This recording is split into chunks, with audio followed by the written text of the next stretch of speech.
From Apple Valley News Now, First Alert Weather with Chief Meteorologist Josh Colbreth.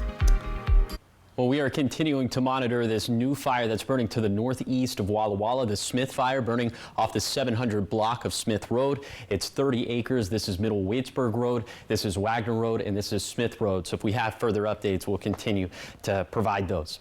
Okay, just to reiterate, vegetation is critically dry in the Cascades and the upper Yakima Basin and for all of our lower elevations. And you factor in the wind gusts we could have through the rest of this evening through 2 in the morning on Thursday. Peak gusts around 45 miles per hour in the Kittitas Valley, 40 miles per hour in the Morrow County foothills, points in between 25 to 40 miles per hour. So still, fires could start or spread very quickly in these conditions. For tonight, mostly clear skies. Could have a few showers left over in the Cascades, but to the east of there, we're certainly going to be dry.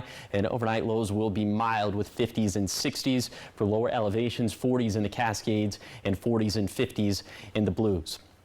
Then for tomorrow, it's going to be a mostly sunny day, and it's going to be slightly cooler, definitely not cool though, with 80s and 90s for the valleys, basin and foothills, 60s up in the Cascades and 60s and 70s in the Blues.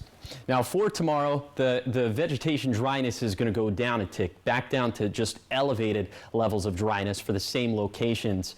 And the wind gusts not going to be as strong either. So it still could be a little bit breezy across the map, especially it's still going to be windy in the Kittitas Valley. We're not as concerned with fire starts for tomorrow. That potential is not going to be zero, but it's not going to be as high as it is today.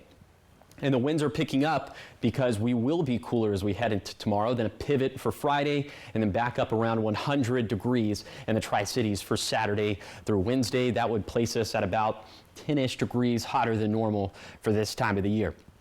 So a deeper dive into Sunday will be around 100 to 105 in the lower Columbia Basin, but for all of our lower elevations, 95 to 105 is a pretty safe bet. And Wednesday is looking like it could be that secondary peak of this heat wave. I have a gut feeling that there are going to be additional first alert weather days. No rainfall in the forecast over the next 7 days. You factor that in with the heat, and our vegetation is going to be in a pretty tough spot next week. So I have a feeling fire danger will go back up once again. Here's the 7-day forecast for the Tri-Cities. Low 90s Thursday, mid 90s on Friday, then highs hover around 100 degrees Saturday through Wednesday. In Yakima, a brief dip down into the mid 80s tomorrow, then 90s, and perhaps some triple digits beyond that.